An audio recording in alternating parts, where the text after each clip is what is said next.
Roshni Balaji. I am in 12th standard from Mahatma Gandhi Vidyalaya and Junior College, Urudi Kanchan.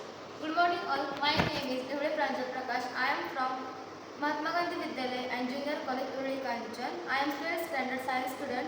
Our project name is Water Star Model, which is based on agriculture. Let's start.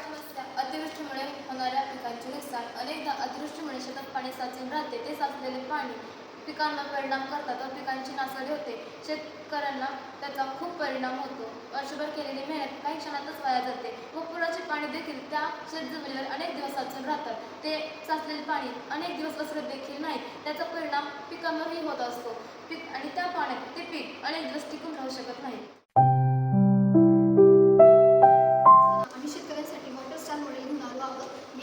या प्रकल्पामध्ये आपल्या शेतजमिनीत star आकाराचा 8 ते 10 फूट रुंदीचा खड्डा खोदायचा आहे.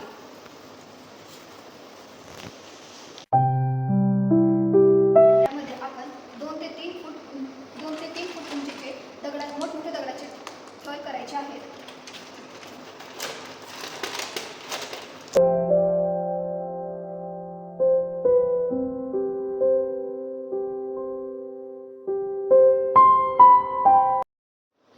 या मोठमोठ्या दगडांवर 2 ते 3 फूट थर वाळूचे टाकावे.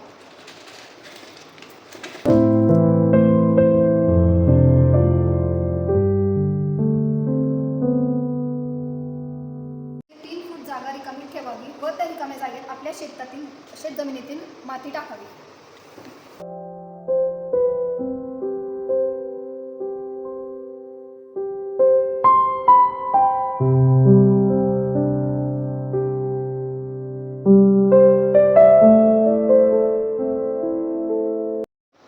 यानंतर आपली शेतजमीन सपाट करून घ्यावी जेणेकरून आपल्यासाठी ती जमीन उपयोगी ठरेल. शेतात स्टार आकाराचा झरा तयार होतो आणि तो झरा जवळ असलेल्या नदी किंवा नाल्यापर्यंत पोहोचतो.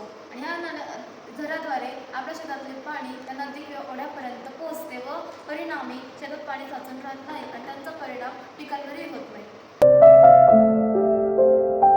आपला भारत देश हा कृषीप्रधान देश आहे आणि सर्व शेतकऱ्यांसाठी आमच्या प्रकल्पाची काही ना काही मदत व्हावी म्हणून आम्ही हा प्रकल्प केला आहे. काही दिवसांपूर्वीच आम्ही बातम्यांमध्ये पाहिले की मराठवाड्यामध्ये खूप पाऊस झाला होता आणि त्या पावसामुळे शेतकऱ्यांना खूप नुकसान झाले. जसे की सोयाबीन याचे खूप नुकसान झाले होते. सोयाबीन, कांदा हे सगळे पीक नष्ट झाले होते. त्याच्यामुळे शेतकऱ्यांना ही मदत व्हावी. थँक्यू.